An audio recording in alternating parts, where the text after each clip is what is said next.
अब आप घर बैठे आधार कार्ड में रजिस्टर्ड मोबाइल नंबर बदल सकेंगे।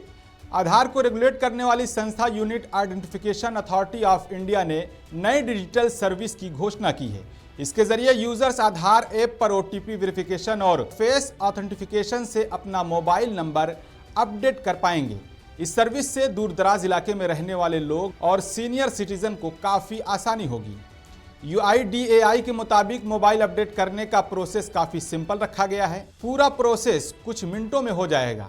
सबसे पहले यूज़र को आधार ऐप डाउनलोड करना होगा। यहाँ यूज़र्स को अपना आधार नंबर और नया मोबाइल नंबर इंटर करना होगा। OTP वेरिफिकेशन होगा जो पुराने या नए नंबर पर भेजा जाएगा। इसके बाद स्मार्टफोन कैमरे से फेस ऑथेंटिफिकेशन पूरा करना होगा। 50% का पेमेंट करने के बाद फॉर्म सबमिट करना होगा।